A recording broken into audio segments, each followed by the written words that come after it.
Good afternoon, and welcome to the Mid-Atlantic and Northeast Regional Community of Practice Professional Training event, where we focus on preventing suicide among military and veterans. This training is presented by Serving Together, a program of Every Mind as part of the Regional Community of Practice efforts for the AmericaServes Mid-Atlantic region. This project was supported under a grant awarded by the Walmart Foundation to Syracuse University. This event will be recorded and shared via YouTube link once the event has ended. We will share presenter materials following the event. Please utilize the chat to communicate with participants and panelists. If you have any questions, please utilize the Q&A feature. This RCOP is available for 2 CE continuing education credit hours. All certificates will be emailed to those who have registered and requested credits. As many of you may be familiar, Every Mind is a nonprofit organization out of Montgomery County, Maryland, whose mission is to strengthen communities and empower individuals to reach optimal mental wellness.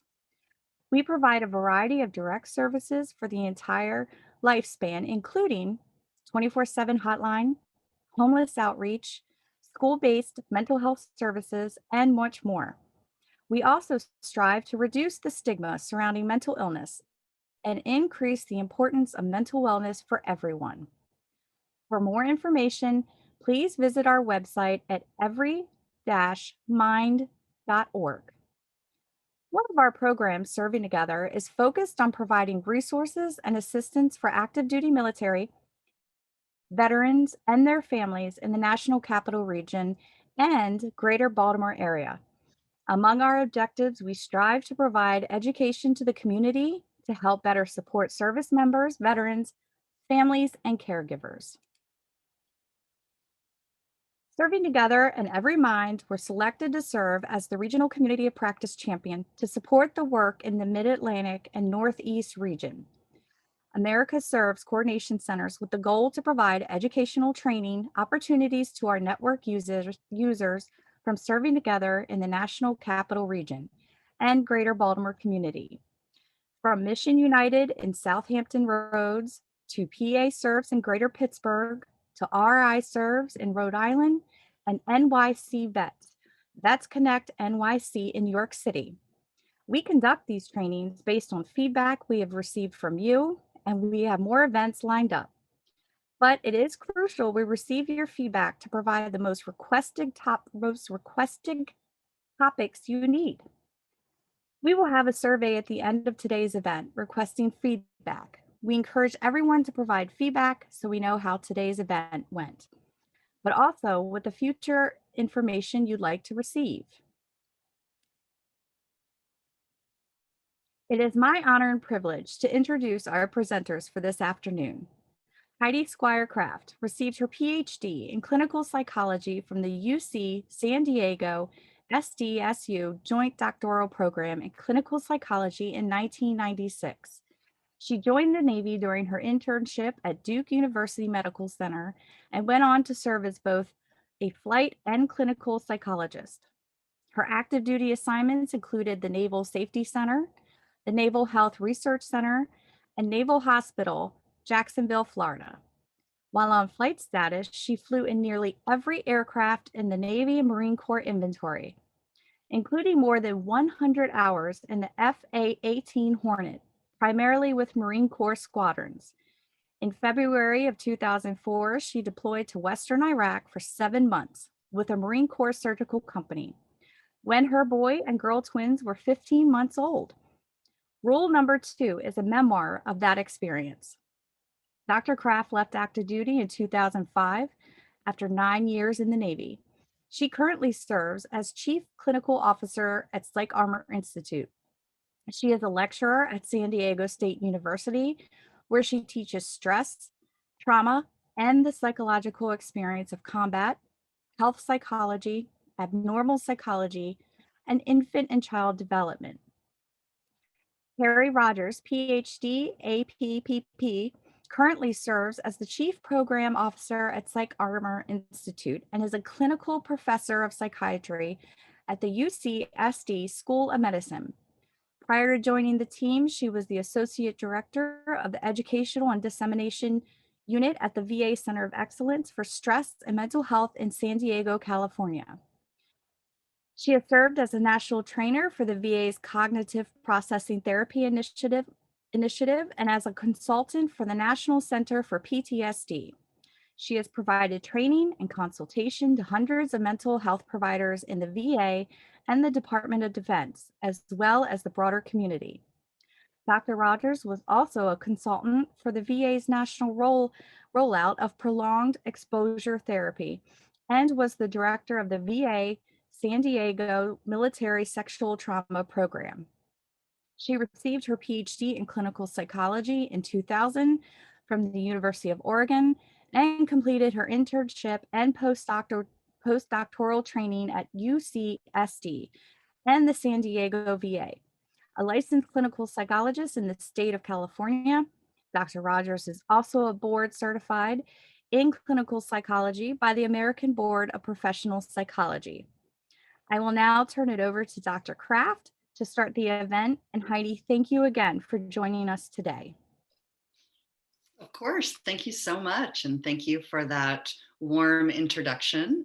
Carrie and I are not just colleagues, we are longtime friends, and we're really excited for our opportunity at PsychArmor to be able to continue to work together. We have been working together clinically for a long time. So we both have a passion for serving veterans and for providing them with the very best evidence-based care for whatever they might be struggling with. That's what both of us always aim to achieve. So as we thought about this particular webinar, we both kind of, while it would be possible for me to kind of take the lead on 1 hour and Carrie to take the lead on the other, we'll basically do that. But we also thought it would be maybe help with Zoom fatigue a little bit and maybe a little different if we actually kind of both were there during both hours. So I will run the slides and kind of maybe be leading the first hour where Carrie will be leading the second, since that's really her expertise. But I hope you'll allow us to be interactive with each other and kind of both be adding, I hope, some information to both parts of this webinar. And maybe that'll be just a little different than your typical Zoom webinar. So without further ado, I'm going to share my screen. And today we're going to be talking about PTSD, basically as a clinical intro. I know many of you may know a lot about what we mean when we talk about post-traumatic stress disorder. You may have a lot of experience diagnosing it and treating it. We hope this will be a good review for you. For those of you who are just starting to work with veterans, this is an important, I think, piece of having a little bit more understanding about this particular diagnosis and maybe some of the specific ways that it might present in veterans. So I am going to go over the diagnostic criteria of this diagnosis, as well as just some things to think about from the veteran perspective. But as we talk about the symptoms, I'm going to try to bring in some clinical examples that I have experienced myself, as well as had some of my patients bring to me, and I hope Carrie will be jumping in to illustrate those as well. The other thing about the way Carrie and I hope to run this is please feel free to ask questions in the chat as we go, because this is a lot of material, and waiting until the end, we may kind of miss the momentum. So I think Janae is going to be watching the chat for us. We'll pause and kind of check in with her to see if there are questions in the chat that we can address as we go. So please feel free to do that. Carrie, anything to add before we get started? I don't think so, but I'm really excited to be here. I was just talking to Janae right before we got on about how I haven't been able to, just because of scheduling, do an overview of CPT for a while. And so I'm really excited to get to do this. And Heidi and I love presenting together. So we'll be having fun, and we hope that you do too. We will be having fun. We haven't had a chance to do this in a long time, actually. We've kind of, it's been one or the other, but it's cool to have it be both. So, and I know Carrie's bio alluded to it, but she really is an expert in CPT. She's a master trainer, and she taught me CPT back when we were first getting to know each other. So I think you're in for a treat with having the chance to have an overview from her. Okay, without further ado, we'll get started. So when we're talking about PTSD, we're talking about a really unique diagnosis. So some of you may kind of have heard from your patients, from the community, about this kind of movement to talk about post-traumatic stress rather than post-traumatic stress disorder. So I thought I'd maybe start with a quick discussion around why is this happening? Why do you hear people talking about PTS without talking about the word disorder?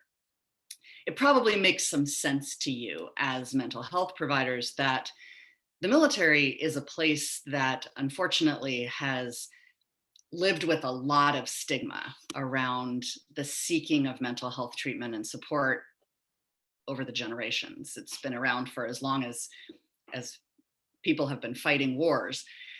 This has gotten better, a lot better in recent years. Even since the time that I served, it's gotten better. The military's thinking about it differently. They're thinking about more of a normal process that people go through, including having symptoms that affect their function, and that seeking help and treatment for those symptoms is a good thing. It gets people back to being mission ready. It is something that we should be encouraging people to do. But it's hard because this has been the way that military people have thought about mental health for a long time. So as part of an effort to break through that, there was a movement to try to declinicalize some of these symptoms and actually help people understand that when you've been through something traumatic, we all go through a process of moving through that trauma. And for many of us, that includes some symptoms, some difficulty functioning, and probably that this is on a continuum. So this was an attempt to normalize the experience after a traumatic experience, what that might look like for people. So the military was really the start of this. All the branches kind of came together and said, let's call it PTS. Let's make it not clinical. Let's make it a normal experience so that maybe we can destigmatize that. So you may hear your veteran patients talk about this as PTS. You may see it in the literature as PTS. And that's great. I'm all for this. It is important to know that what we're talking about today is post-traumatic stress disorder, including the word disorder. That is a clinical diagnosis with very specific diagnostic categories and very specific diagnostic criteria that we're going to be going over. That's a medical / psychiatric / clinical term that we need as clinicians in order to make treatment plans, choose that treatment that we want to do with our patients, guide them through that process, bill insurance, sort of all of the above. It's our term. And so knowing that you are providers, I think you can probably understand why we're going to focus on the clinical term. Anything to add on that, Carrie, before I move into the... No, I think the only thing that I would say, which you kind of already said, so I don't want to be redundant, but is it really is important to distinguish between symptoms that people have following a trauma or a traumatic experiences even versus post-traumatic stress disorder, which is a specific set of symptoms. So people can have a traumatic experience and develop depression, right? And that's very different than what we're talking about. People can have a traumatic experience and develop a panic disorder, but not post-traumatic stress disorder. I've seen people who have experienced trauma and really have had, eating disorder symptoms and not a full PTSD diagnosis. So when we're talking about PTSD, it really is this specific set of symptoms, but that doesn't mean that you don't ever see somebody with other symptoms following a traumatic event. So just, Sure. to be thinking about that. One of the things that we'll talk about when we talk about CPT, but also you need to think about, as Heidi and I talk about other evidence-based protocols for PTSD, is that they are not protocols for exposure to trauma, right? And that's a really different thing. Exposure to trauma is different than post-traumatic stress disorder. Exposure to trauma with other symptoms is really different, can be really different than post-traumatic stress disorder. So I think it's really just important to think about trauma exposure and PTSD not being the same thing. PTSD can follow trauma exposure, but it doesn't necessarily. Yep, absolutely. And really the vast majority of people who have been exposed to trauma do move through a natural recovery of that experience. They very well might have symptoms. I think we all can think back to the day or two after a car accident and know that feeling of, gosh, I think I'll ride my bike. We have no desire to get back in our cars. That's avoidance. That's a natural thing that everybody does. The sort of getting stuck in that natural recovery is where we end up having this diagnosis. So any questions in the chat on this, Janae, before I start to move into the actual diagnostic criteria of PTSD? Yeah, so there was just one, and I'm not sure if you'll be able to answer, but Zamina asked, does insurance cover PTS? Excellent question. I don't know for sure, but I'm guessing not, because there's probably not a CPT code that goes along with it. Carrie, any? So post-traumatic stress is not a diagnosis. I don't know whether insurance companies would reimburse for that or not. I would guess not. Again, you may have somebody who has trauma exposure and a diagnosis, and it may be PTSD. It may be acute stress response. It may be panic disorder with agoraphobia. It may be depression. Who knows, right? It could be Carol Miller just put in, it could be an adjustment disorder if in fact that person meets criteria for that. But my guess is you will not be billing for post-traumatic stress. And I don't think about it as a diagnostic. I really think about that as a response to a traumatic event that may not meet criteria for a full clinical disorder, which is fine. So I think about that as almost more of a descriptor of how people have recovered or not following a traumatic event, but not necessarily a label that is specific about what the symptoms look like, if that's helpful. I think so too. I think from clinically, that makes a lot of sense. The DoD, the military, and the way they're using it is more like, let's be on the continuum where PTS is somewhere less than PTSD. So they are thinking about it differently, but remember, that's not clinically. So, and again, part of that is because and I remember General Chiarelli led the way on this. I think he was an Army, he was an Army person. And this was years ago, but part of why the DoD's dropped the disorder piece was, as Heidi said, stigma. They wanted people to seek treatment. And so they wanted to talk about things that upset you after you've had a traumatic experience without making people feel and quote unquote crazy, right? Or broken or whatever. They wanted people to seek help without the label. And that's a very different thing than healthcare providers describing what they're seeing and making a treatment plan and billing for insurance. Right. Yeah, exactly right. Okay, so we are going to be going over the diagnostic criteria of this particular psychiatric diagnosis, which does have a CPT code.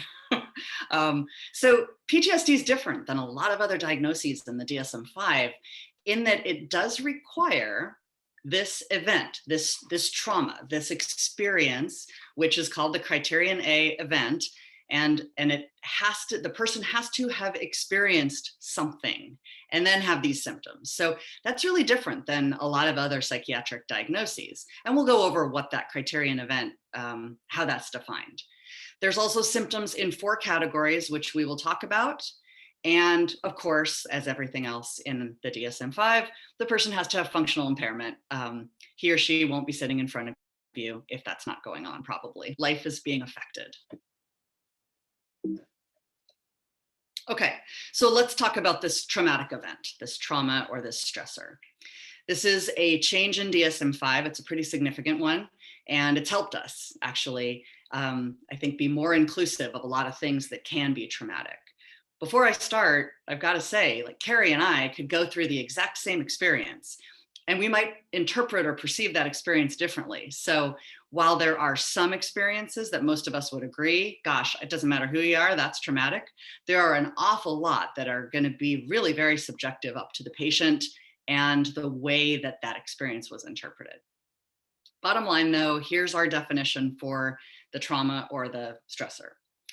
The person was exposed to death or threatened death, actual or threatened serious injury, or actual or threatened sexual violence. So this is kind of the way, if you can keep those things in your mind, the experience involved one of those things.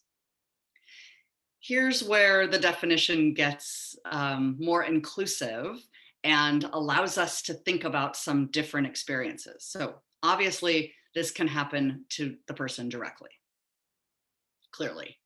Or you could be there, not have it happen to you, but witness it happening to someone else.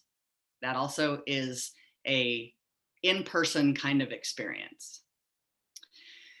Then there are these couple of things that get a little bit harder sometimes to work through clinically, but they're sort of added pieces to this. There is this ability to diagnose a criterion A event by saying that the person experienced it indirectly through hearing that someone that person cares about a lot had this happen to them. So this has to have been, if this involved threatened or actual death or serious injury, it has to be violent and accidental. We're not talking here about a long drawn out illness that a family member has been on that journey with the person. That is extraordinarily sad and exhausting and a lot of other things, but it is not considered a criterion A event because it is not accidental or violent or unexpected. When I think about this part of the criterion, I often think about this patient of mine. He was a Marine who worked in what we call tracks, which are these kind of mini tanks, if you will, and they support the infantry. And he and his group had been out in Iraq many days at a time. They were exhausted. It had been a lot of action, a lot of things going on. And he was a gunnery sergeant, so kind of an enlisted leader. He was told, hey, get your guys a shower, get them some sleep, a meal, let's reset here. And so his team had a day off.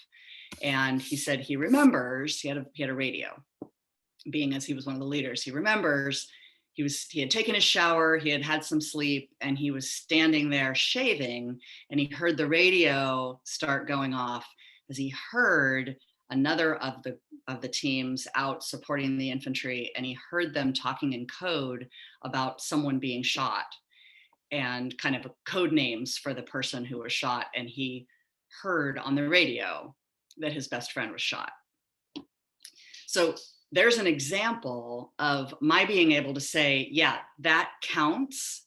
But before DSM-5, I wouldn't have been able to say it because he didn't witness it in person.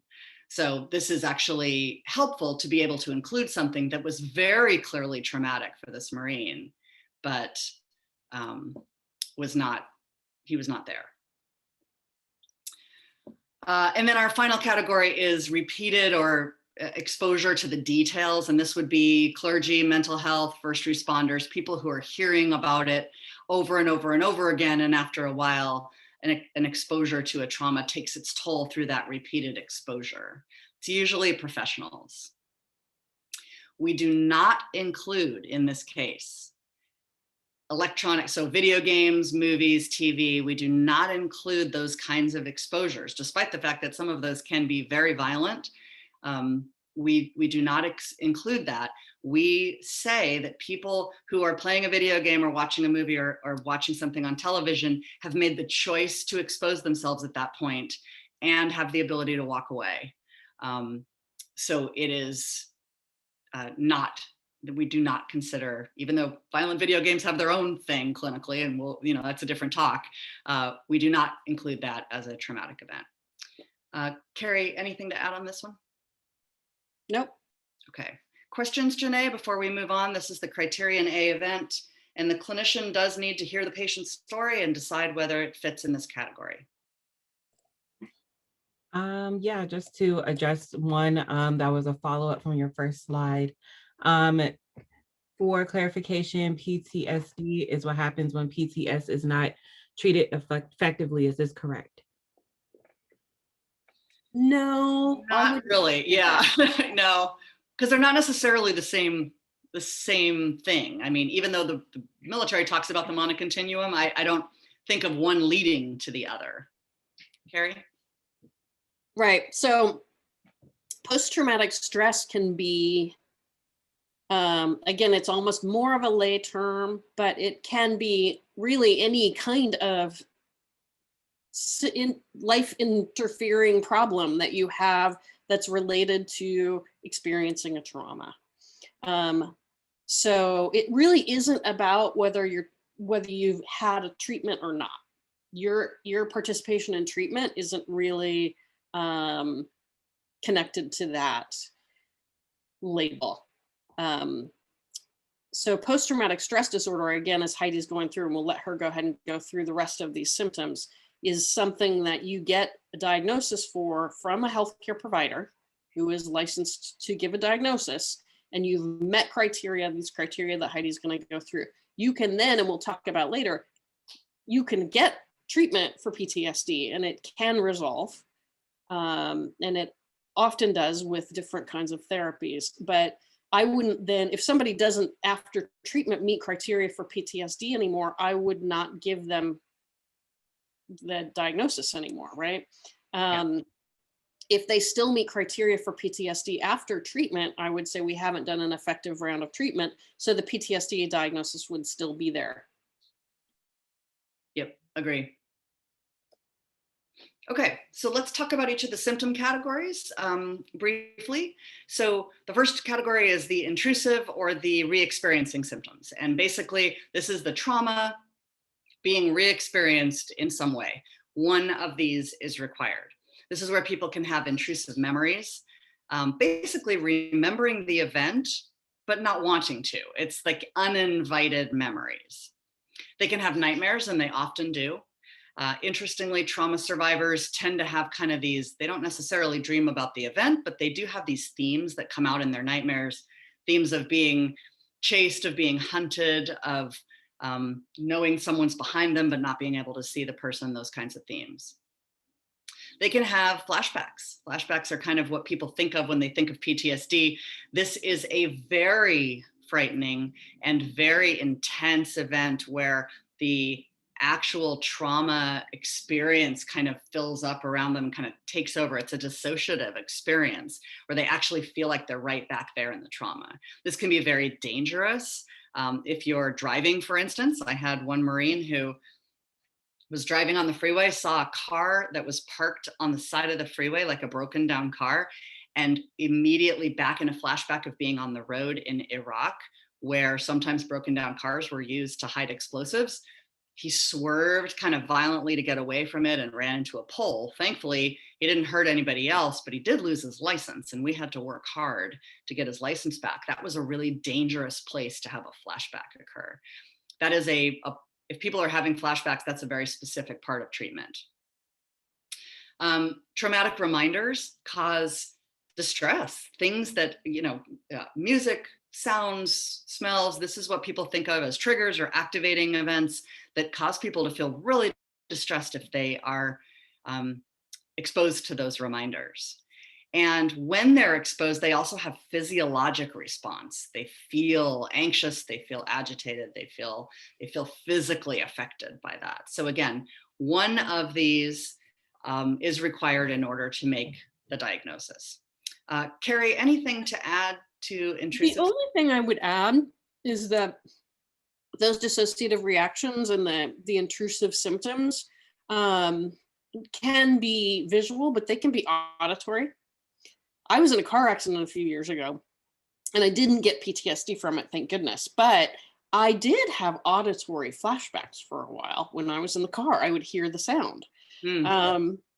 They can sometimes be smells, they can be tactile. So it doesn't have to be visual. So that's Yeah. all I would add. Yeah, absolutely. Avoidance is kind of the like hallmark of PTSD. I mean, I know it's a hallmark of a lot of things psychiatrically, but with PTSD, we see people that make an effort to avoid things that remind them of the trauma, anything that reminds them of the trauma. So we either have them avoiding their thoughts or feelings about the trauma. So a lot of times I'll ask people, well, what do you do when you start thinking about the event? And they'll say, well, I don't think about the event. I push it aside. I'm not going there. I'm not thinking about this. They compartmentalize, they put it away. So that's avoidance right there. But then you also have this really active avoidance of reminders. And this is where we see people with very significant interference in their lives due to this. So a lot of my patients, I took care of primarily combat trauma patients, but a lot of them would come to me. By the time they came for treatment, they were not going to Costco. They were not going to the grocery store. They were not going to any sort of big store where they would have people behind them and couldn't see them, where they could feel like they got trapped in an aisle. They wouldn't go to movies. They wouldn't go to restaurants and sit in the middle of the restaurant with their family. They had to have their backs to the wall and be able to see the exit in order to feel like they could do that. And as you can imagine, that leads to a lot of kind of isolation and disconnection from family, and it really leads to impairment in daily life. So this is where this avoidance, it may not necessarily be something that the person is even conscious of. They don't think of themselves as avoiding the trauma by avoiding Costco, but they are. They're avoiding those feelings that are the same as trauma. Carrie, anything to add on avoidance? No, I don't think so. It can be sneaky, is the only thing I would add. And people aren't always aware of the role it's playing. So I've had patients who didn't want to go to Costco, and they would say to me, or wherever, right? Like they didn't want to leave their house. They didn't, wherever it was. And they'd say, no, I'm not really scared of crowds. And so I'd be like, I just don't really want to go out. So diagnostically, that's a little challenging. They said, well, tell me more about that. Well, every time I see somebody in uniform, whether it's a police uniform or security guard or a military uniform, which, Heidi and I live in San Diego, and there's a Marine base here, and there's a couple Navy bases here. There's people in uniform out and about in San Diego, military uniforms, as well as we have a police force, obviously. We have, there are lots of uniforms out and about. And so people would say, yeah, I'm not really scared of crowds. I'm not scared of being attacked. But, anytime I see a police officer, I see the uniform, it reminds me of what happened to me, and it feels horrible. So I just don't leave my house. So for me to kind of dig into whether that was related to the trauma, I had to go a little bit deeper. But there it was. And it was a little bit sneaky, right? So those are the things. And avoidance can not just be the really clear, not leaving my house. It can be, I don't watch the news. Mm-hmm. I don't talk to the people I served with, and it's not because I don't like them. It's because if I talk to them, I will feel bad because of the traumatic experience, and I can't handle that. Right. So it's very apparent in some people, and it's really challenging in others to kind of dig into how you're avoiding. Yeah, absolutely. I would say diagnostically, the one thing I wouldn't do as a clinician is say to a patient who's showing up for you and you just met them, so do you avoid anything that reminds you of the trauma? Like, because a lot of times the answer will be, I don't think so. Right. But then as you get to know the person, you're realizing that, wow, life is really different after this happened. And then you can kind of see, oh yeah, they're avoiding that feeling They're avoiding the feeling of being trapped, of being afraid, of not being able to see what's behind them, of not being able to have a clear exit. That's what they're avoiding. So then you can say, oh, avoidance is, yeah, for sure they're avoiding. Yeah, they fit this criteria, but they might not be able, if you ask them directly, they might not be able to tell you that they are. So we have this third category, which is negative alterations in cognitions and mood. This is actually a helpful DSM-5 kind of clarification, because there were a lot of mood-related things that we saw with PTSD that weren't super well defined before.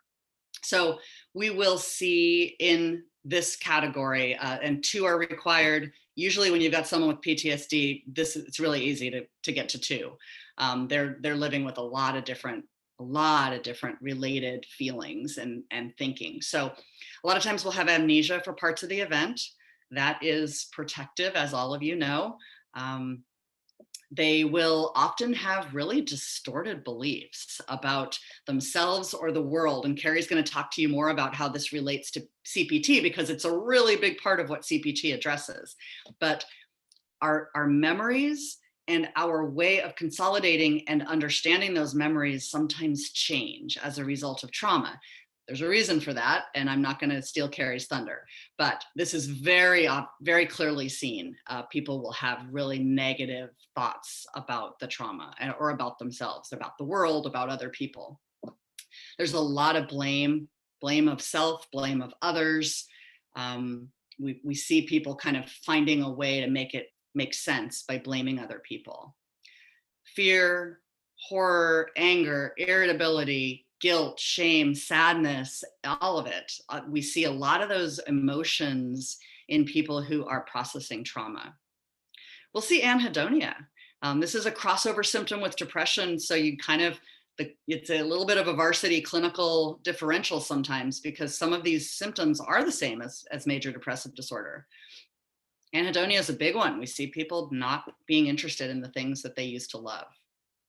We see isolation, detachment, kind of, again, kind of pulling back from other people. This obviously causes its own problems. And then a lot of times with folks who are dealing with PTSD, we see kind of this emotional numbness. We see an inability of them to kind of find that positive affect again. So this is a pretty obvious clinically when you're sitting with someone. Carrie? Nope, I think I don't have anything to add. Okay. Finally, we have alterations in arousal or reactivity. So this might be kind of those classic symptoms you think of with PTSD, where the person jumps when a car backfires. That's that exaggerated startle response, which is number 4 there on your bullet list. And it's a very classic PTSD thing that we see with people. My own experience with this is a little bit funny, and it's funny now. It wasn't especially funny that day, but when I got back from Iraq, I went to a Chargers game here in San Diego, and the fact that the Chargers left me for LA is a whole other clinical talk. But anyway, love the Chargers, knew them well, knew that they fire a cannon when they score.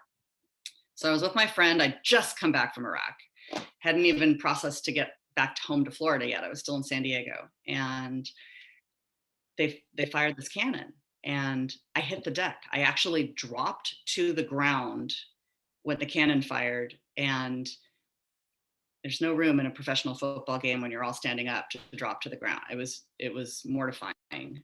But that was a great example of exaggerated startle response, where I had this physiologic reaction that was totally autonomic. I had no control over that.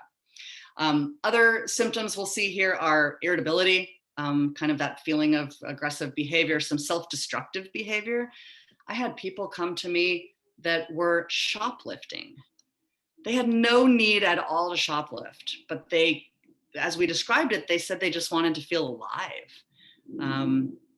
So that was obviously, those behaviors become kind of concerning when you hear your Marine patients are saying they're going to go drive their motorcycles at 80 miles an hour around a windy mountain road. I think to myself, let's not do that for a while. Let's do this treatment first.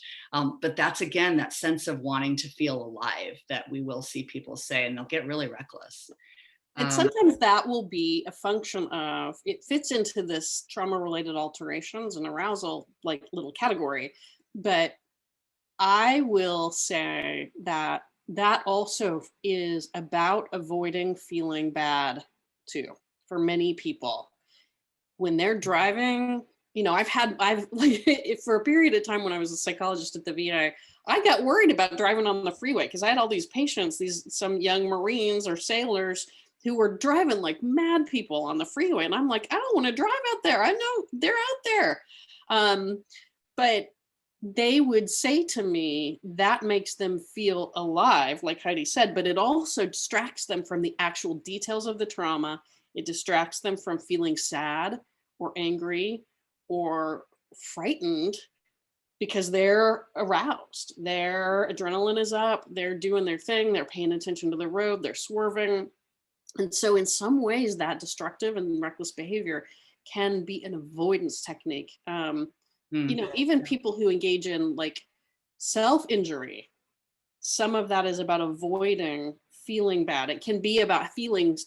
It can be about not feeling numb, but it can also be about not feeling the negative affect around the trauma. So those are a couple ways to think about that reckless and self-destructive behavior. Yeah, that's interesting. You're right. You're absolutely right. It kind of almost falls into two different categories of symptoms. We see people have trouble concentrating, and sleep is really many times very dysregulated by the time people are showing up for treatment. We are going to talk briefly about psychopharmacology and where that fits in, but I certainly, and I'm sure Carrie has too, I certainly at some points I see someone that's so sleep deprived by the time he's sitting in front of me that we go back to his physician as I got to get this guy some sleep before we can start this treatment. We got to just get him regulated in the short term and have him not be so sleep deprived. Sleep gets really, really dysregulated for a lot of different reasons. Okay, questions on symptoms. I went through them all because time is just flying, and I'm realizing I don't have as much time to just chat as I thought I did, so I got to keep moving. Questions on symptoms.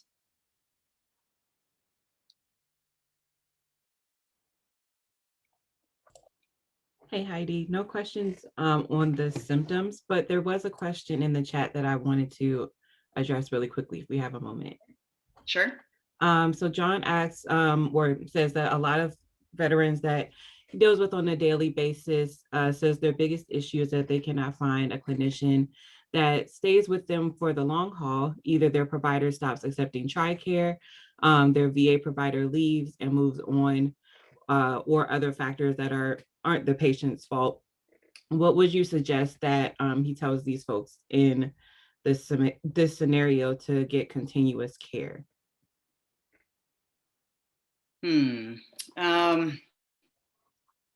That's interesting that's a pattern for multiple people. I would be thinking about Given Hour as a resource.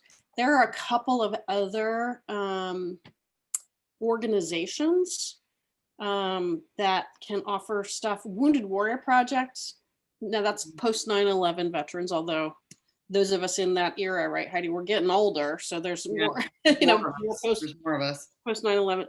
Wounded Warrior Project has some ways that folks can get services. We can, Janae, host this talk, try to put together a list of a handful of the Cohen clinics. Linda, thank you so much. The Cohen clinics, great. Yeah. Oh, I can't believe I didn't think about that. There are a few organizations and places. Folks, if you know them well, put them in the chat that you can refer people to. And right now, people are doing telehealth. Mm-hmm. So, location is less of a barrier. Yeah, agree. Those are great ideas to try to help someone find somebody that'll stay with them, because that's important at this point. That's a big part of kind of once you trust someone, especially our veteran patients, they sometimes take a little while to, we establish credibility and they trust us. And the chat has multiple resources there. So maybe, Janae, we can just grab everybody's wonderful suggestions and put them in a list and send them out. Wonderful. Linda also asks, are there pre-existing medical or BH conditions that increase vulnerability to PTSD? Not that I know. What we know is that previous trauma increases vulnerability for PTSD to develop with subsequent trauma. So this is the cumulative effect. Medical conditions. I don't think that literature is, maybe. yeah, I don't think that literature is actually well established yet. We do know, though, Heidi, as Heidi said, the more traumas you have, the more likely you are to end up with a full diagnosis of PTSD at some point. Right. Many, many times I see someone for combat trauma sitting in front of me for combat trauma. And as I take the history, the person has a long history of child abuse, previous assault, natural disasters, just, sort of, there's a lot of cumulative effect. And finally, this experience in combat caused the symptoms to start.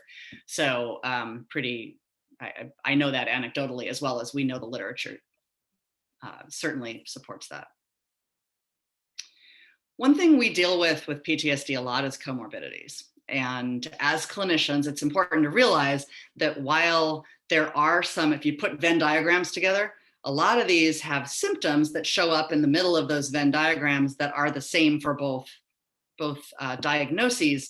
As clinicians, it's important for us to realize it is possible we're looking at two diagnoses at the same time. And I always keep my little differential going. And as I get to know the person better, I can start to decide, does the person actually fit criteria for these other things as well? Certainly alcohol and drug abuse is a pretty common comorbidity with PTSD because many people, as you can imagine, try to self-medicate. They try to make this pain feel better. They try to stay functional, and they do it on their own for a while with drugs or alcohol. So there are a number of dual diagnosis treatment programs for PTSD and substance use disorder. We now know we can treat them both at the same time. You don't have to treat the SUD first. In fact, we should treat them both at the same time. We should treat them both. But remember, that was a long time ago. They used to say you had to get the person sober first.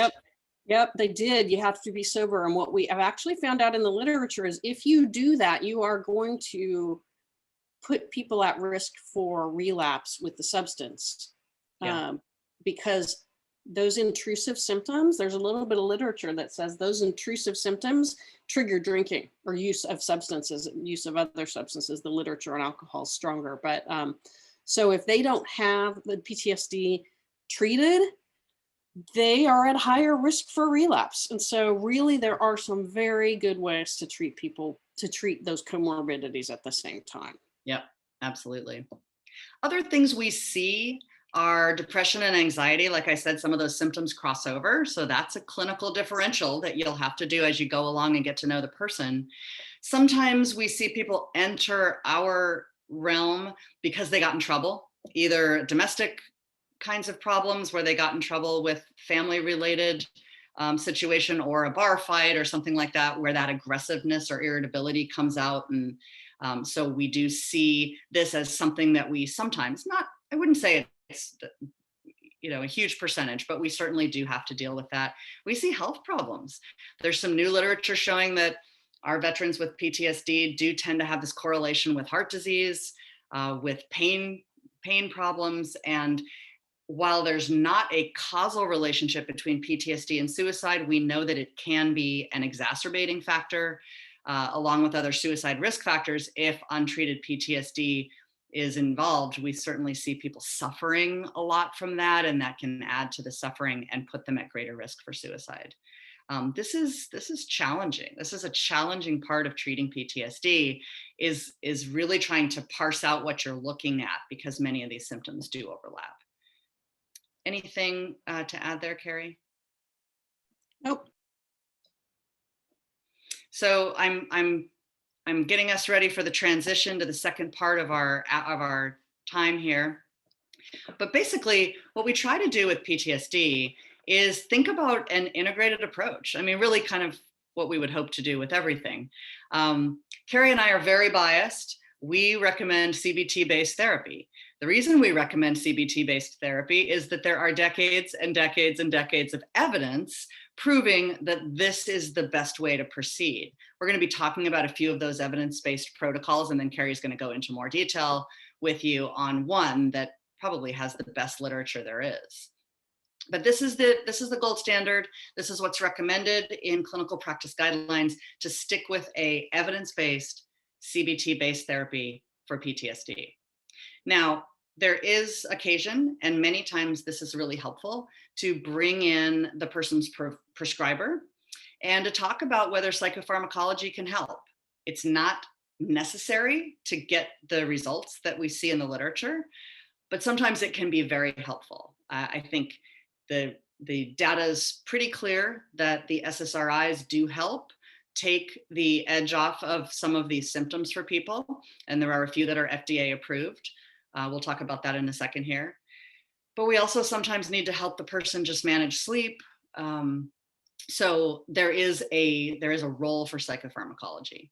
And then the really cool, exciting stuff that's coming our way now are some of these complementary therapies, which are really showing promise as a way to really kind of expand what's offered to the person and give that person the ability to engage with life again as he or she's going through therapy.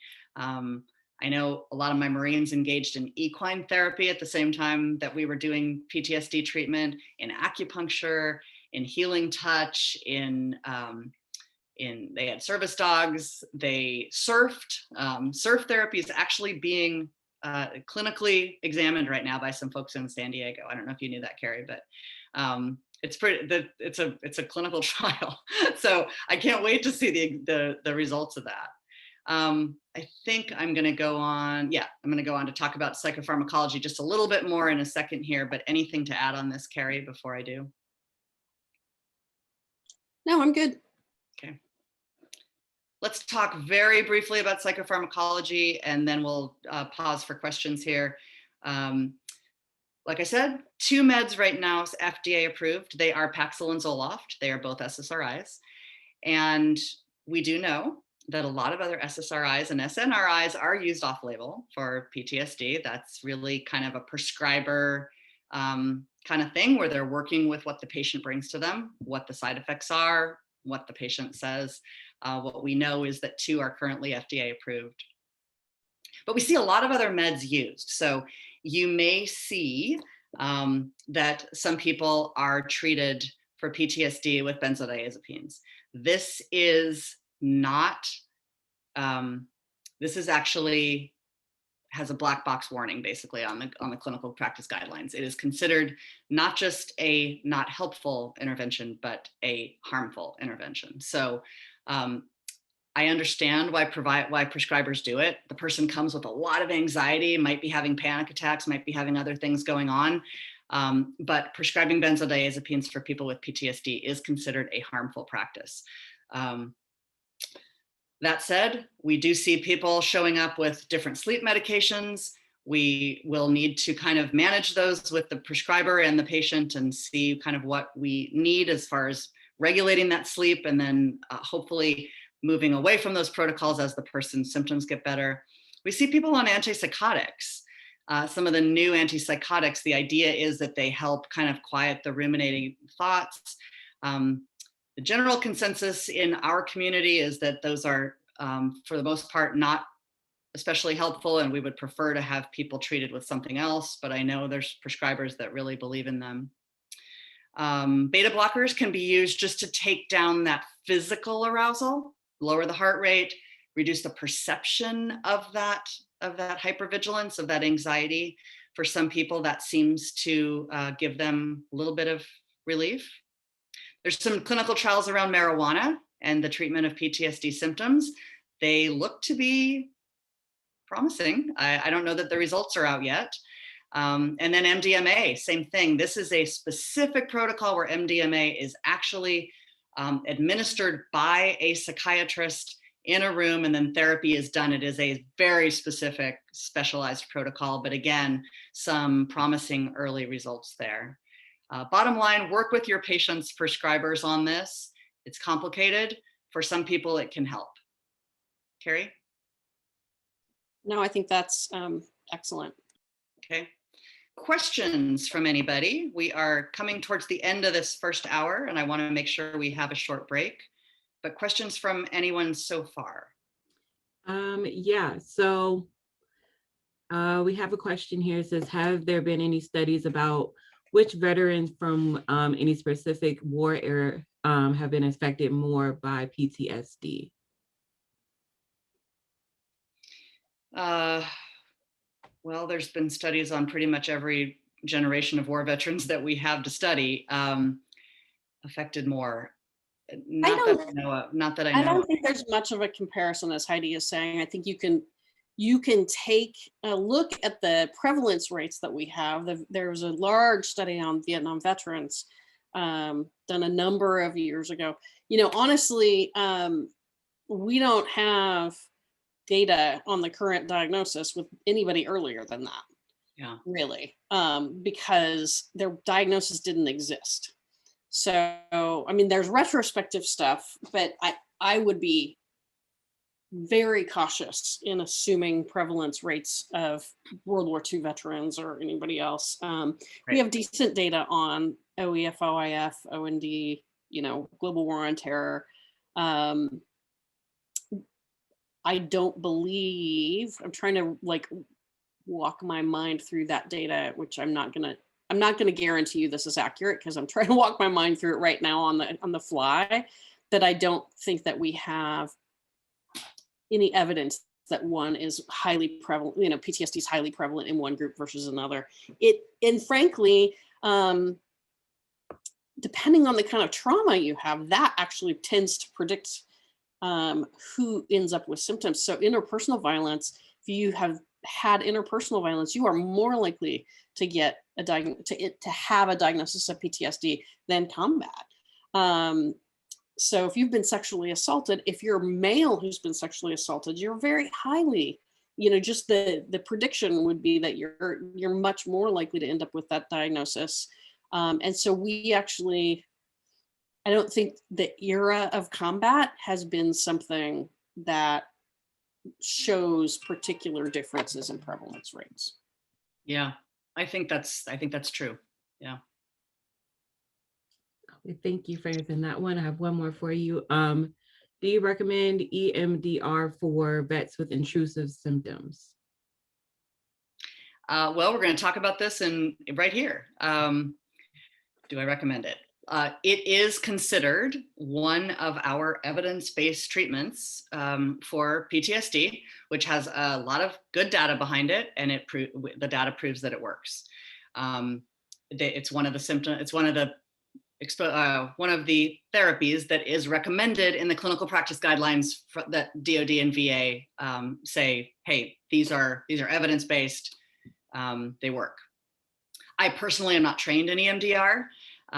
So I don't have personal experience with it, but I supervised a couple of people who were, and who would kind of offhand tell me about it. I didn't supervise their EMDR, but they would kind of say, oh, I use that with this person. I certainly know anecdotally, lots of people really get great results from it. And it does treat those intrusive symptoms. So while I can't personally recommend it to you, the evidence is there. I think it works for a lot of people. Carrie, anything to add on that one? Nope. I also am not, I have, you know, I took a training 20 years ago or, you know, something, and did a couple cases, but didn't have the consultation and whatnot that you need to actually become a practitioner. So I haven't used it in years and years and years. But the literature is pretty clear. Mm-hmm. Yeah, I like a lot of the premise of it. I can see why it works for people. So real quick, that's a good transition.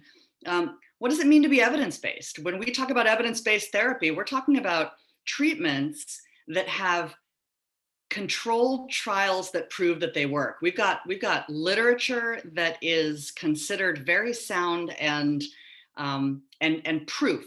We've got proof that these therapies work to reduce the symptoms of PTSD and give people their lives back. These are those that are currently listed on the DoD and VA clinical practice guidelines for having enough evidence behind them that they can recommend them. The big three are prolonged exposure, cognitive processing therapy, and EMDR. Those are the ones that have been around the longest and have by far the most evidence. But they've recently added narrative exposure therapy, brief eclectic psychotherapy, and written narrative exposure as treatment protocols that also have enough evidence that they are now being recommended. And that takes us to the second part of the webinar, where Carrie will then expand on cognitive processing therapy, which is one of those with a great wealth of literature behind it and lots of proof that it works. And she and I both have years of watching people get better with CPT. It's a very, very rewarding protocol to use. I think, Janae, we're going to take like a 5-minute break so people can refill their coffee and hit the head, as we say in the Navy. Yes? Yes. Okay. It's 11 o'clock on the dot. So should we start again at 11:05? Yes. Or 2:05 if you're on the East Coast. Sorry. We're in San Diego. I totally forgot about that. 14:05. Don't feel bad, those of you who are not. It is pouring rain here. It's raining, So we're not having a sunny Southern California Right. day. Yesterday we did. That would have bummed people out. Okay, great. We will see you back in now 4 minutes.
Janae, does it look like we're getting folks back?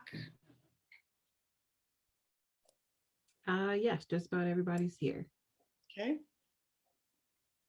And there's Carrie.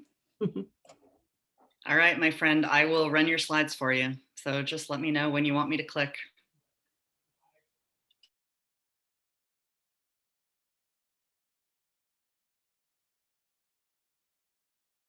Not unmuted. I have a question. Can you see me when I'm speaking? You can, okay, because I can only see Heidi. Ah, okay, thank you. Thank you, everybody who's chatting now. All right, so Heidi just presented a slide that has a number of evidence-based psychotherapies, number of protocols on it that we know based on the literature work very well. And to tell you that they work all the time for every single person who's ever had them, that would be not true. That's not what an evidence-based psychotherapy means. It means that, and this isn't, and that's not what Heidi said, but I always like to clarify that. It means that there has been a body of literature, so more than one study, right, that shows us that for most people who participate in this treatment, participating in it from a clinician who's doing it the way that they're supposed to be doing it, not taking bits of this and bits of that, but really adhering to the treatment as it's supposed to be written. These are manualized psychotherapies largely, that many people do much better following the engaging in this therapy. It does not mean that every single patient no longer meets criteria for the disorder after 12 sessions or 8 sessions or whatever it is. It means that people are significantly and clinically significantly reducing their symptoms. Some people no longer meet criteria for a disorder after receiving some of these psychotherapies and actively engaging in them, but not everybody. So you know, there are still people who are struggling following these treatments. One of the reasons that I, however, am so incredibly dedicated to evidence-based practices is because they're a really good shot. It's the best place to start. If I was going to my physical health provider because I had an infection, I wouldn't want that person to be prescribing me an antibiotic that hadn't been studied. I would not do that. I want to know that the antibiotic that I'm getting has been studied and it has proven to be effective against the infection that I have for vast majority of people who take it. And so it's the same thing with post-traumatic stress disorder. I see people not engage in these therapies because they're doing something else that may or may not work.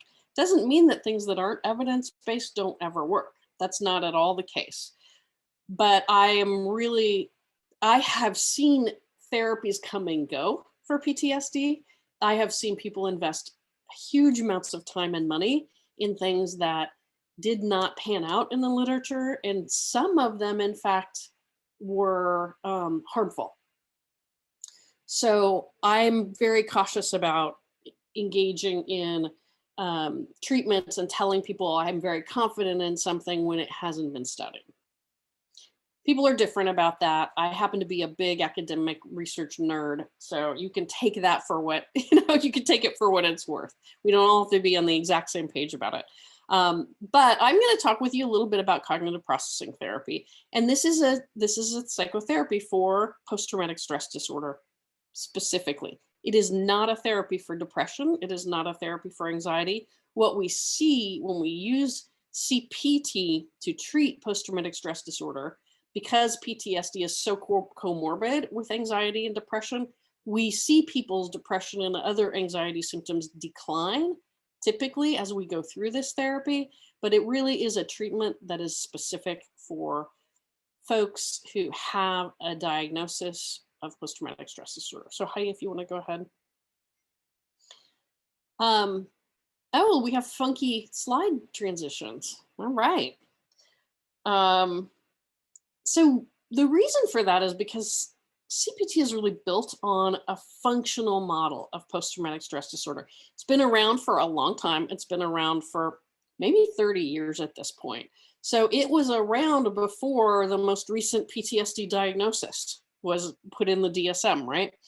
So it still works very well, even with the current diagnosis, as the symptomatology has kind of tweaked over time, as they've revised the symptoms, because it's based on a functional model of post-traumatic stress disorder. So really, we're thinking about avoidance. We're thinking about emotion regulation. So the idea here is that what's happening with folks is they experience a traumatic event or potentially a series of traumatic events, right? But they've had something that they are having flashbacks, nightmares, and intrusive thoughts about, that they are having avoidance around, that there's some hypervigilance there. They're having the distorted cognitions. So something has gone on. And for many, many people, Heidi alluded to this earlier, at least around 70% of folks who have experienced a trauma never get post-traumatic stress disorder. And so we are hypothesizing with this model that the people who recover without treatment after a trauma are the folks who are able to talk about the trauma. They are able to feel their feelings about the trauma. So they sit and have a cry maybe, right? Or, they share the experience with somebody and they feel their emotions. And they are then able to talk about it, feel their feelings about it. And over time, talking about it doesn't result in the same level of affect, right? So Heidi, when she first got back from Iraq, talking about what happened, different things that happened in Iraq was much more distressing than if she talks about it to you today, right, Heidi? And part of that was because you have told that story, or there are multiple stories, right? But you have talked about that experience so frequently that you now can do it without feeling like it's still happening. So you approached the experience, thought it through. You have been able to, and you talked about your book being part of this, right? Heidi has a book about her experience in Iraq, Rule Number 2, that Janae talked about. She has put together a organized way of thinking about those experiences that she can go to when she wants to. They don't necessarily show up whenever they want to anymore. Heidi has control over the memory of that experience. And to some extent, that helps her control or even just it mediates the emotional experience. It doesn't mean that somebody who's had a traumatic experience and maybe meets criteria for PTSD will never have a nightmare, flashback, or intrusive thought if they don't meet criteria for PTSD. But it does mean that they've been able to think about, talk about, feel about the experience. And so they don't have to avoid things because they have worked through it. What we think happens with folks who end up meeting criteria for post-traumatic stress disorder is that they actually, and it's a pretty normal response if we think about it, they are feeling so strongly about the event, their symptoms are so strong that they start avoiding anything that reminds them of the trauma. They avoid places, people, things, thoughts.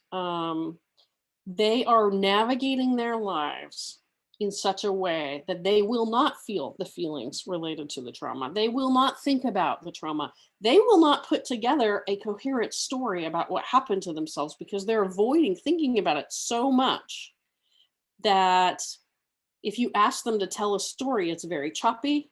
It's not coherent. It doesn't have a linear organization. That's really common for people who meet the criteria for PTSD.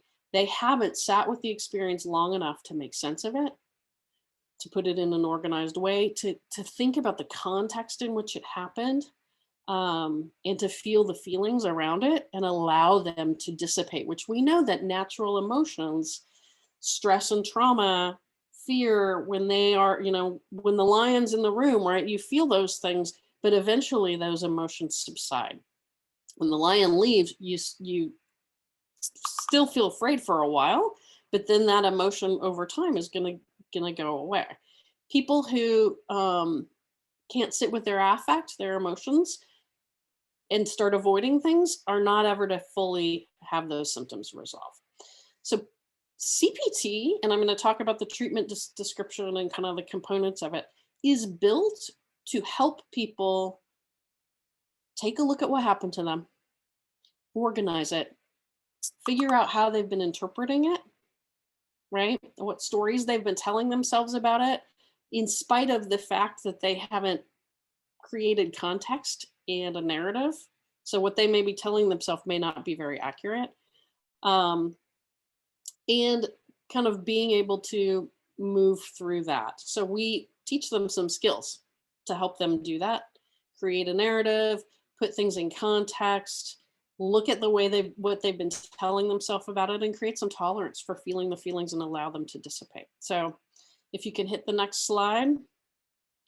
I'm going to go through the treatment description and then I'll pause for questions, but I want to at least move through that piece for you, just have a sense of what we're talking about. CPT, Cognitive Processing Therapy, is a cognitive behavioral treatment. So I always get asked, how is this different from CBT? Well, it's not really. CPT is a protocol for post-traumatic stress disorder that is a cognitive behavioral treatment. It's just a cognitive behavioral treatment for a specific disorder.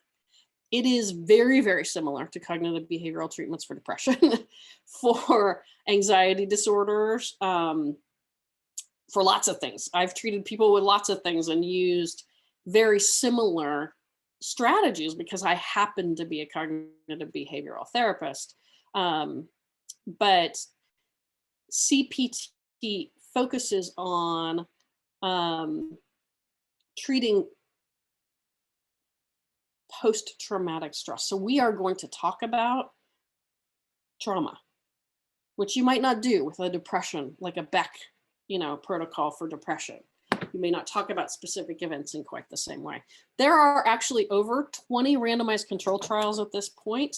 So we know CPT works really well for most people most of the time. It is recovery focused. When we're talking about CPT, we're talking about helping people get unstuck. So the spiel I just gave you about folks who recover from PTSD and folks who don't recover and end up with, or folks who recover after trauma versus folks who don't recover and end up with a diagnosis of PTSD. We spent some time in the early parts of the therapy talking about that. And we talk about people getting stuck. And so this therapy's job is to help people get unstuck from the way that they've been engaging with the trauma so that they can recover naturally. So we really don't talk about it like you caught something like the flu or something, right? We talk about it as though you had a natural response to a very traumatic event or series of events. And somehow in the process of healing, you got stuck and that healing process has discontinued. So the job of this therapy is to pull the barriers away from that healing process so that it can take place naturally. And honestly, that helps people a lot. I've seen so many patients who have said, well, my friend went through the same trauma and didn't have PTSD, but I have it. So that must mean that I have some sort of flaw in myself. And the way of talking about CPT is, no, you don't. They recovered naturally for some reason. You probably started to recover naturally, but you got stuck in there somewhere. We're just going to figure out where you got stuck, work on that, pull it out, and then you will recover naturally as well. So it's not like your immune system is faulty, right?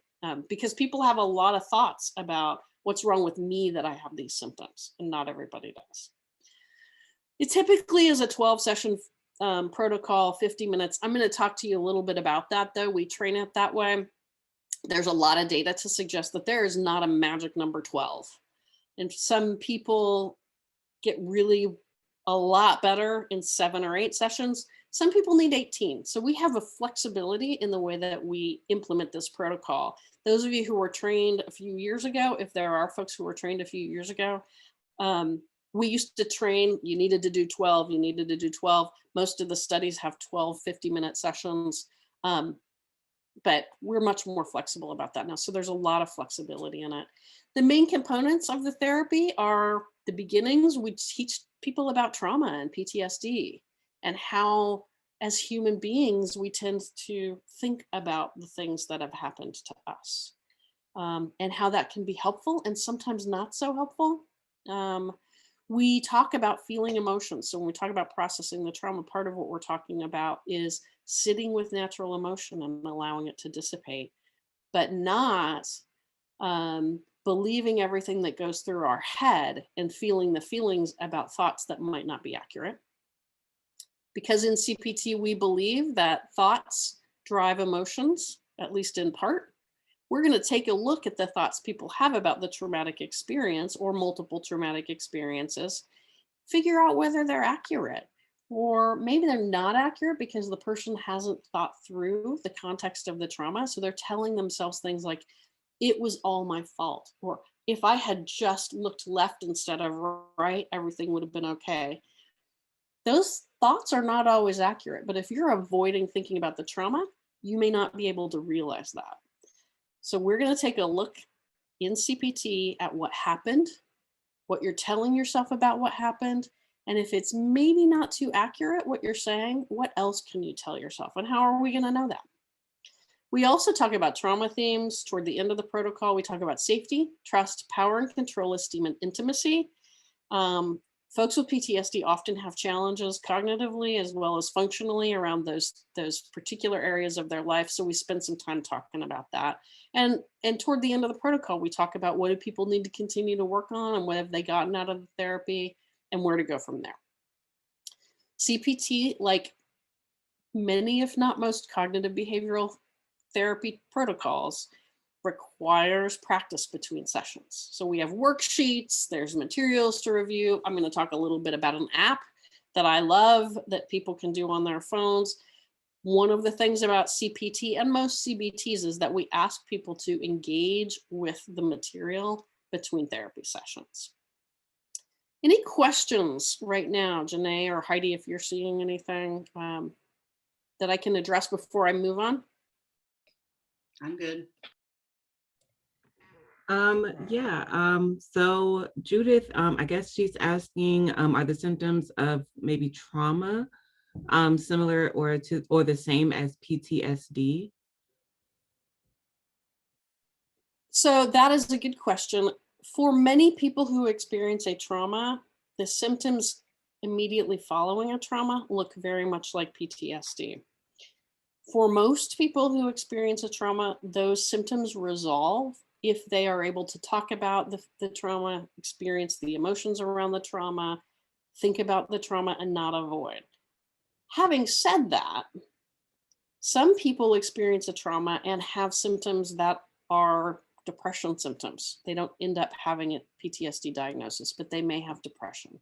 They may have a recurrence of an OCD diagnosis. They may end up with panic disorder, but don't have a full PTSD diagnosis. So I in fact say when I talk to people about CPT, this is not a treatment for trauma. Trauma is an event. This is a treatment for a specific set of symptoms that often happens when people experience trauma, but it is not a trauma treatment. It's a treatment for post-traumatic stress disorder. Does that answer the question? Yeah, that I believe so. That was the only one I had.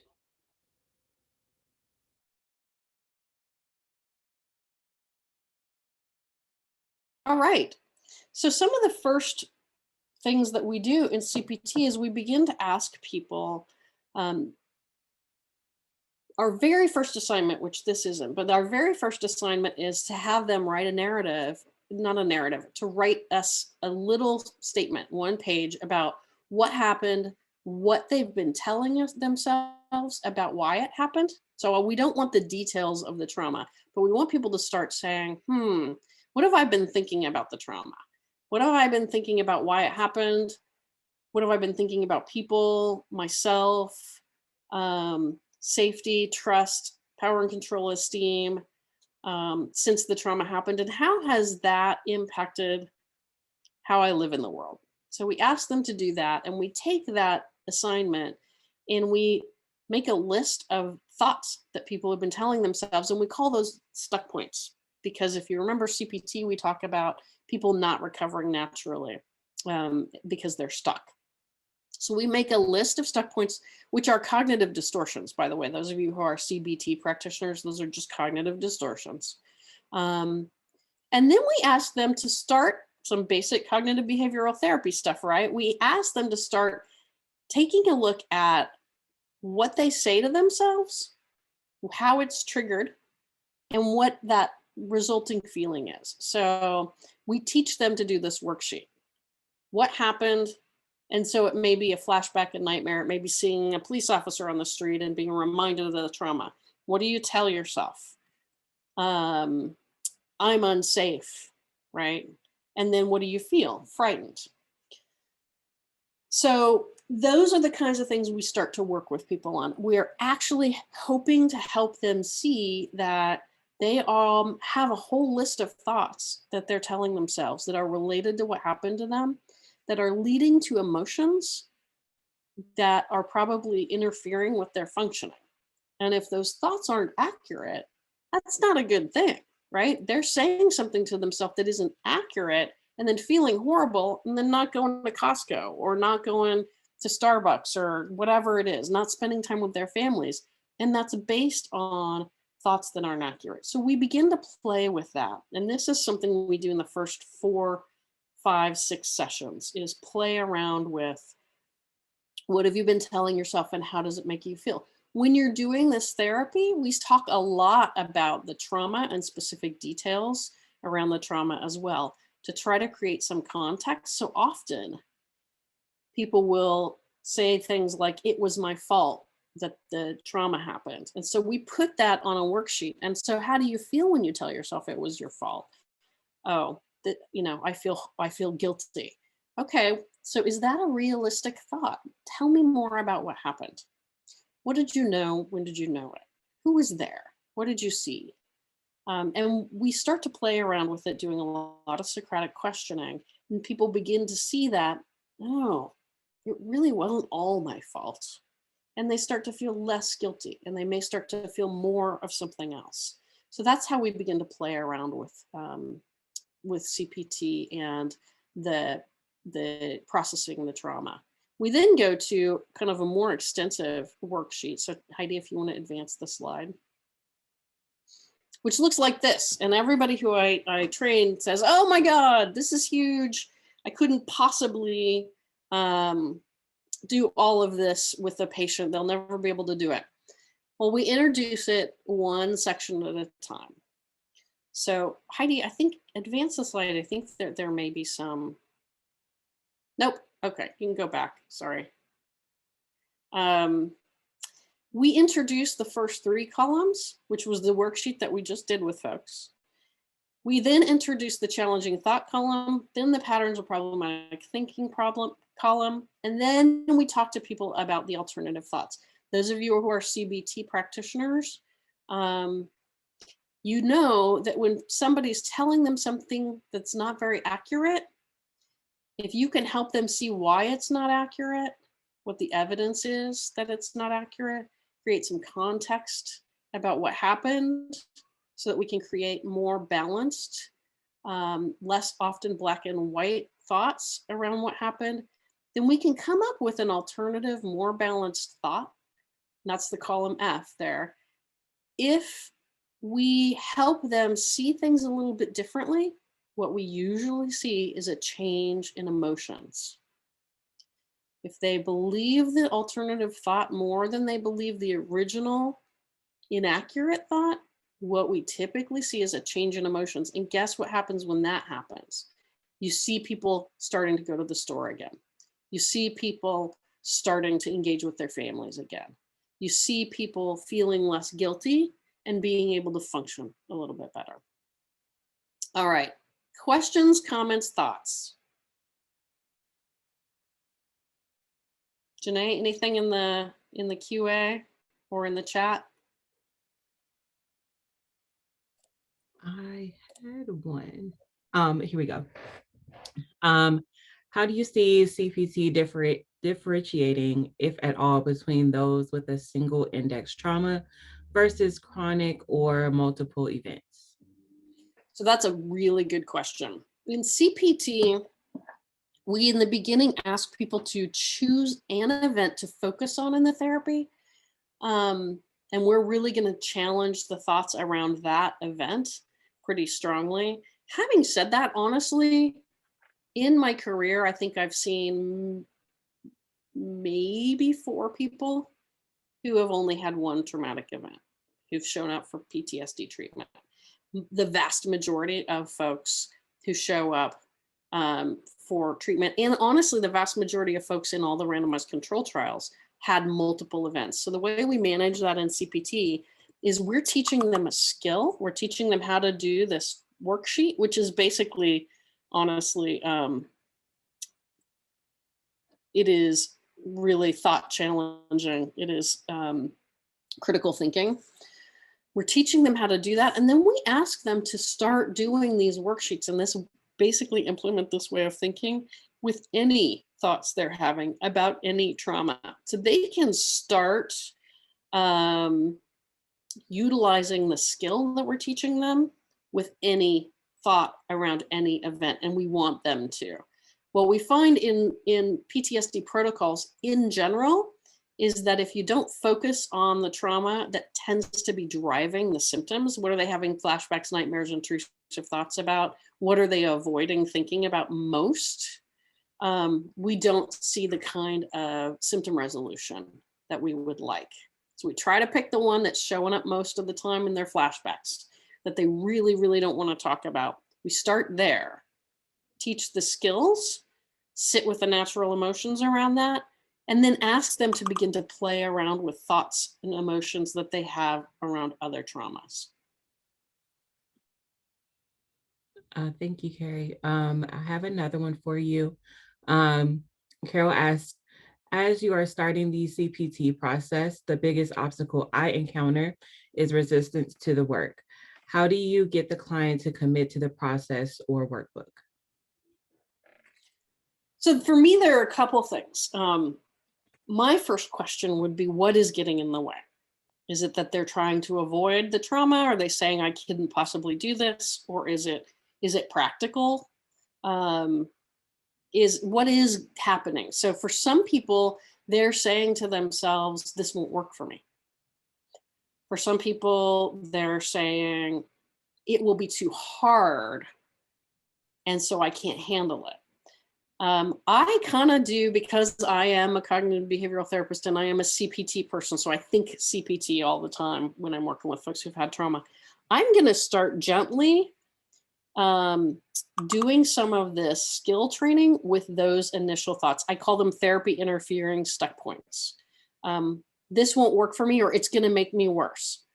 I say, oh, okay, yeah, I can see why you wouldn't want to do this. If you're saying to yourself, CPT is going to make me worse, I'm going to explode if I talk about this and you want me to talk about it, I can see why you wouldn't do it. How are you feeling when you tell yourself that?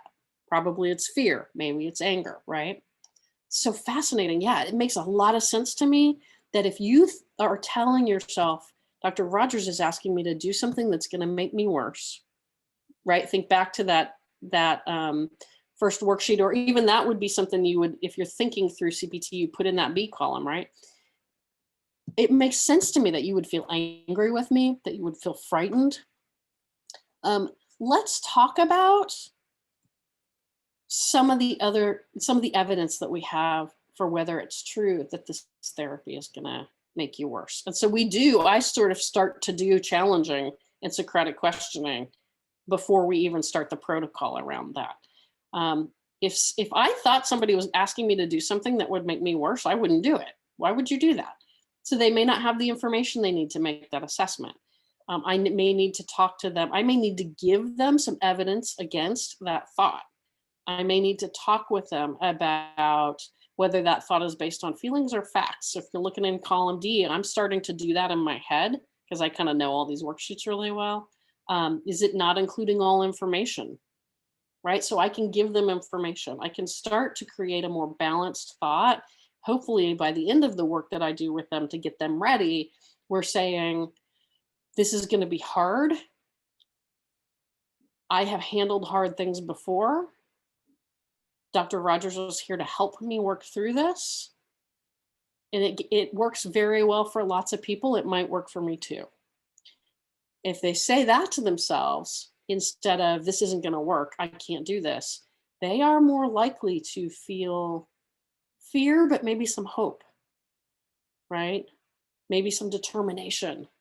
Then we're more likely to move forward with the treatment. So that is how I work with that. And again, it depends on what it is they're telling themselves. But I think of those as distorted cognitions potentially, or maybe just elevated cognitions. It is going to be hard, right? It is going to be time consuming. Are there other thoughts you can have? And then you got to weigh with people whether they want to do it. I don't start this protocol with people who are not interested in engaging in it. I don't pull people kicking and screaming through any treatment protocol. So we spend a lot of time doing kind of informed consent. But I want that to be based on real information, not things they're telling themselves that may not be accurate. Okay. Yeah, I think it's interesting that as part of CPT, there is this psychoeducation piece where you actually do teach them about why CPT works, what is PTSD and why CPT works. But sometimes you have those cognitive distortions that the person basically shows up and says, this isn't going to help. I don't know why I'm sitting here. I'm really scared of this. I don't have time. What if it makes me worse? And you have to actually kind of, everything Carrie said, like actually doing some of this ABC kind of stuff with them and like putting some of, well, you're skipping ahead to the next session, but yeah, let me give you some of that. But yeah, sometimes you have to do that in the first session. It's kind of almost skip ahead. And if you're trained in CPT, you know what the protocol looks like and what's coming next. Your client or patient doesn't, but that shouldn't preclude you from starting doing some of the skills, right? I'm always, and it's super annoying, I think, to my friends and family, but I'm always doing a little bit of cognitive distortion work with people because I just think that way. But I do it with myself all the time too. Oh, is that accurate? Maybe not, right? So I'm doing that early on with people who walk into a clinical setting with me. We're going to do that because that's kind of how I treat people. Janae, anything else? I want to take questions, and I'll tell you, I'm seeing the time. I am not wedded to presenting to you every single slide I have. So we'll skip through some of them. If you've got questions here, I think this is a good use of our time. So yeah. Janae, are there other questions? Yeah, you have a few. So maybe we'll go to 11:50 with questions if we even have that, and then I'll flip through a couple of these other things that I want to highlight. You will be getting a PDF of this presentation, and then if you have further questions, we can answer them offline. We can get a list of questions together, answer them, and send them out to folks. Yes, perfect. Just as a follow-up to that question, would you recommend to identify the primary event before starting the first session of CPT, knowing that they meet the criteria for PTSD, or can you identify that after you complete the education portion? You can identify it after they complete the education portion. How this works in clinical practice typically, though, is you're not starting the protocol at session 1 of your experience with the patient, right? You're going to do some intake. You're going to know a little bit about their history and their background. If we're starting CPT, I'm then going to talk about just the way I kind of described it before. We know you have these symptoms. You're having nightmares. You're telling me you're having nightmares a lot. You're having flashbacks. That stuff is keeping you from engaging in your life in the way you want to, because you're just really trying not, it's so painful, you're trying not to think about it. And that makes a lot of sense. But in order to work in CPT on this so that we can get rid of those barriers and move you into a life that feels better, and allows you to function a little bit better in the world. We want to talk about the trauma that's really driving those symptoms for you right now. So can you tell me a little bit more about which event maybe you started to have symptoms about earliest, which event you really think you're having the most nightmares about? When you have a flashback, is there one that you typically have a flashback about? Or is there one that really you're so don't want to talk about it? You so don't want to think about it that you're thinking to yourself right now as we're talking, I'm not going to tell her about that one because I don't want to talk about it. Unfortunately, that's the one I'm going to try to go for. But I will talk to them about the fact that if we work on that one, we're going to see a lot more symptom reduction than if we work on something that's not bothering them that much. Because they will always have in their head, well, it may have worked for that, but boy, the big one, nothing's going to work for the big one. Thank you. And Angelique asked, when it comes to individuals who struggle with organization and tangential thoughts, it seems that PTSD exacerbates nonlinear thinking. What approaches help with the organization required for practice or material review / homework? So that is such a great question. I will tell you that I actually think that the worksheets are an intervention for disorganized thinking. And you're right, PTSD, part of what's happening is that the thinking about the trauma is disorganized. So we want to organize it a little bit better. So we're going to write down a list of cognitive distortions. In CPT, we call them stuck points. So you're literally going to have a list. That in and of itself can anchor people. You're going to have them filling out these worksheets. So we're going to stop and think.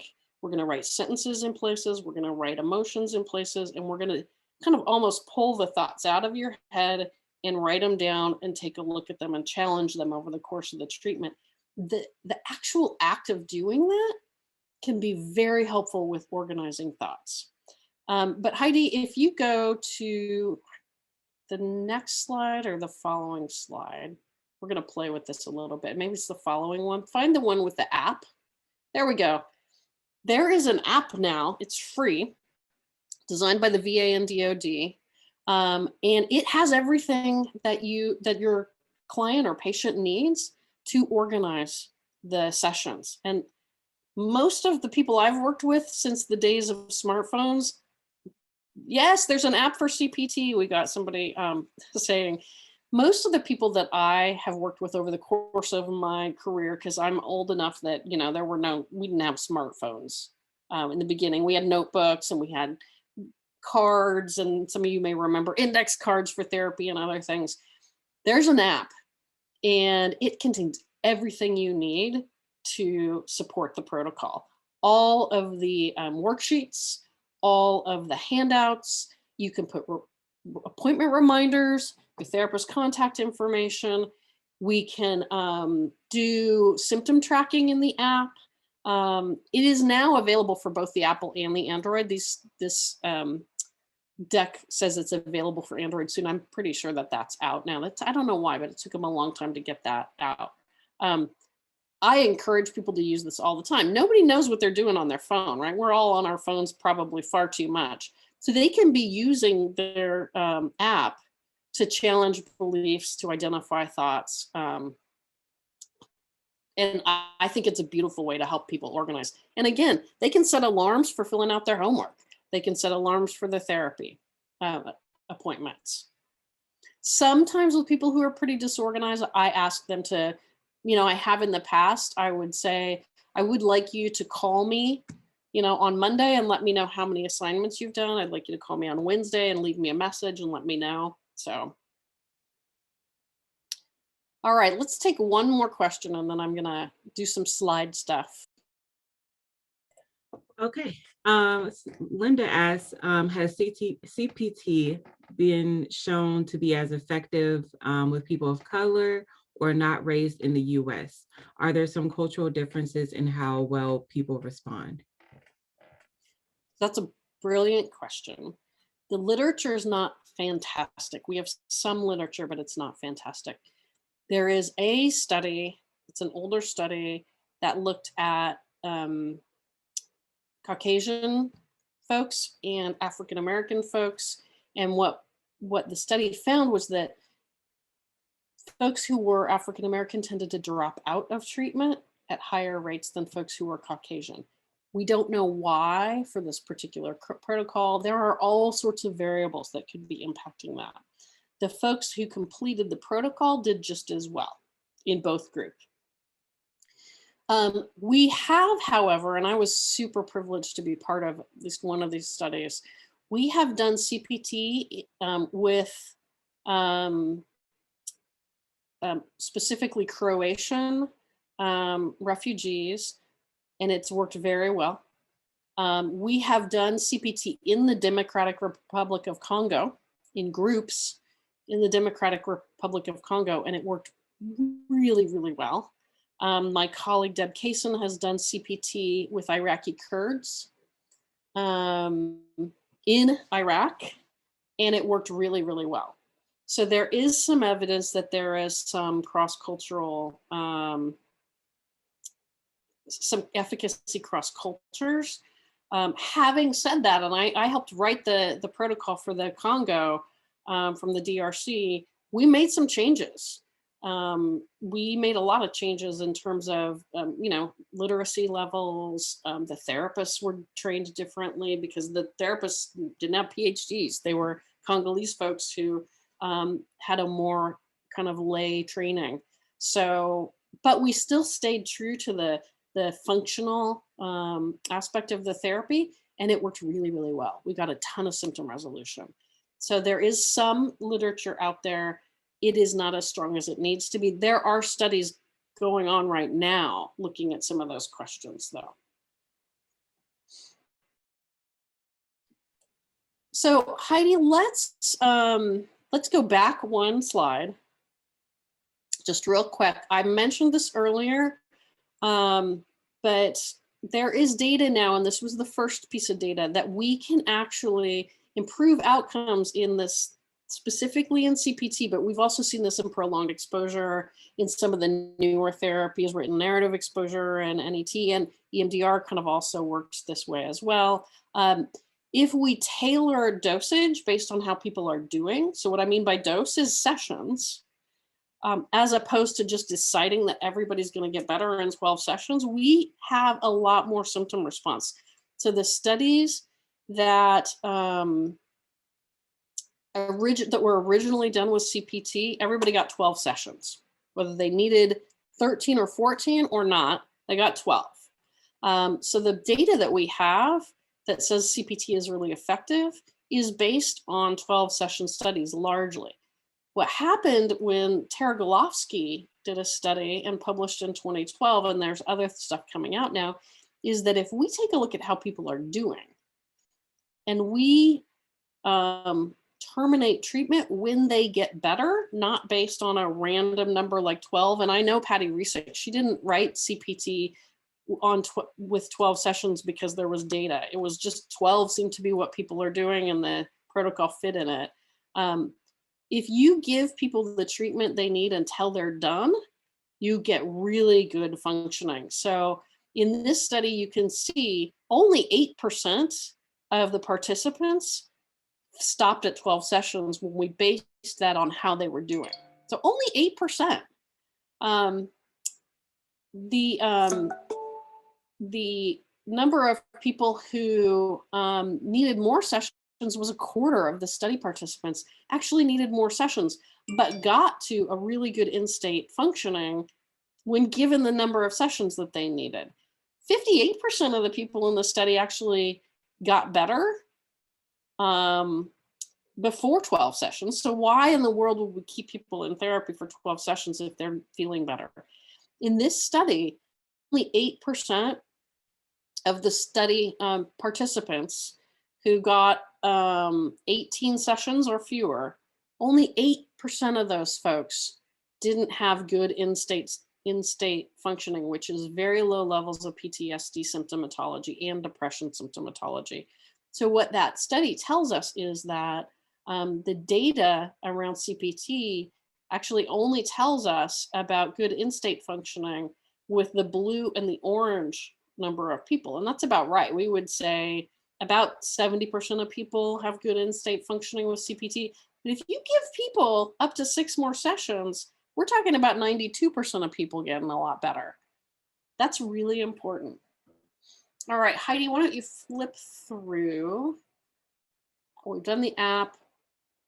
I'm going to say very little about this. There are lots of randomized control trials of CPT in different locations. We already talked a little bit about that, with different populations and with different kinds, focusing on different kinds of trauma. So it works very well with multiple populations of people and very and different exposures for trauma. And if you can advance to the next slide. I want to show you, this is very briefly sort of the pre and post symptom scores for many of those studies. What you can see is across studies, there's some variability, but we are seeing drops in symptoms pre and post treatment across studies. And then Heidi, if you can move to the next slide.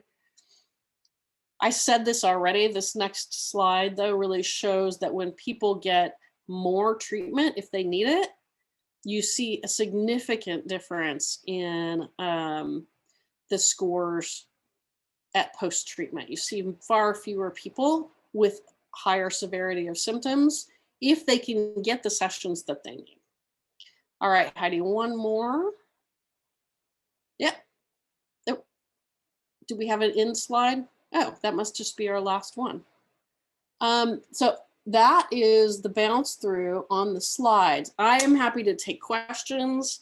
Janae, how do you guys typically do follow-up questions so that people are aware if they have questions, comments, you know, we can try to answer those offline. Yeah, if you all would like, please send any remaining questions to my email, and I will place that in the chat, as well as you can reply to my follow-up email for the event, and then I will pass that along to you both, and then hopefully I can get those replies back as soon as possible, and then we'll be good to go. Awesome.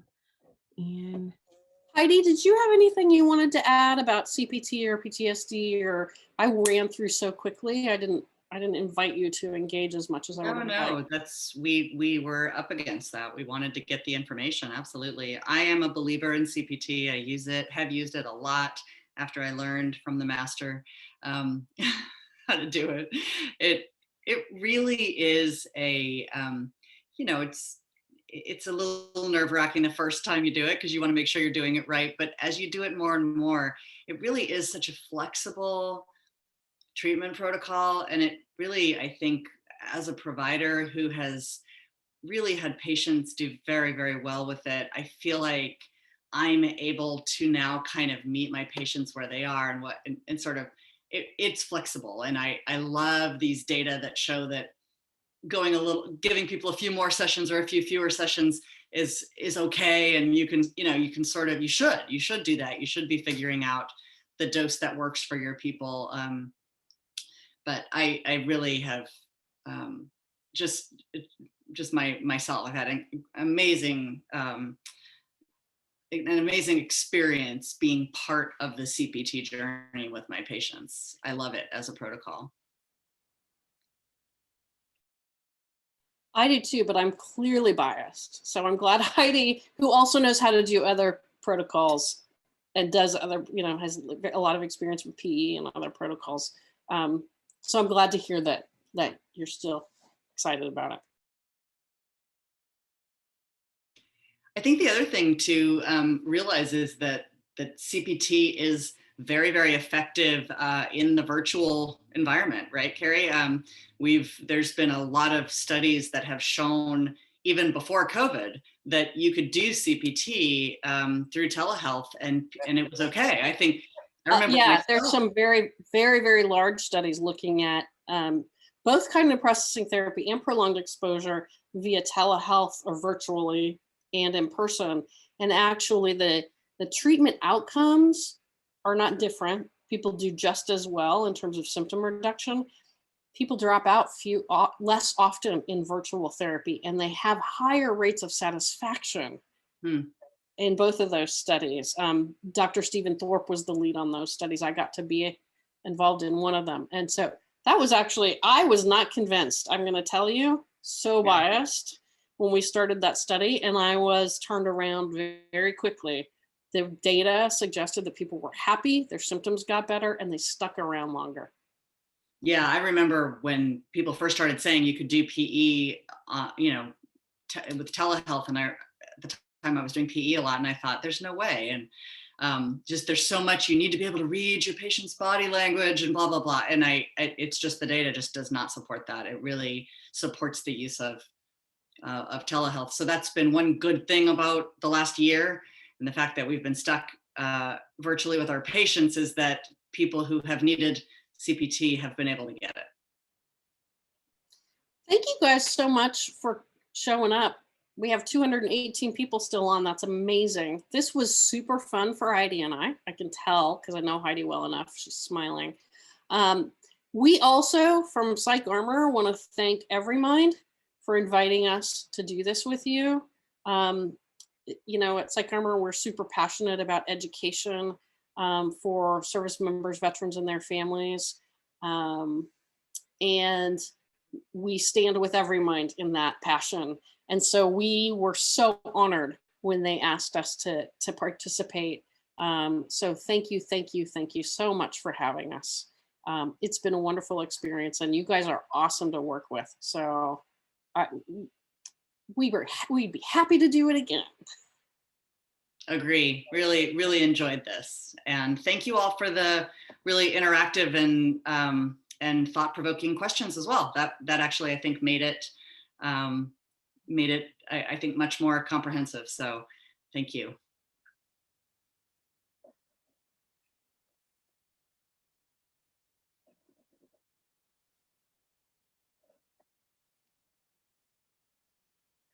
Thank you all for joining us today. And thank you, Heidi and Carrie, for that phenomenal presentation. We hope today's content was valuable for your time and allowed you further insight into some of the ways we can support our veterans by better understanding the challenges they face during service, as well as an evidence-based approach that can support recovery. We remind you that if you need further resources or connection in your community, reach out to your AmericaServes Coordination Center. This includes Serving Together in the National Capital Region and Greater Baltimore community, Mission United of South Hampton Roads, PA-Serves in Greater Pittsburgh, RI-Serves in Rhode Island, and NYC Vets, Vet Connect NYC in New York City.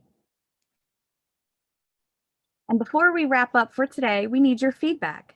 Please open your mobile phone, select your camera, then hover the camera over this QR code to be directed to a link to complete the survey feedback for this training. This will also allow you to provide us helpful topics you'd like to receive at future training events. For those that need CE credit hours, please complete the survey, and instructions will be provided at the end of the survey on how to receive a copy of your certificate for attending today's training. We hope you are staying safe and well, and we look forward to bringing you more training events like this soon.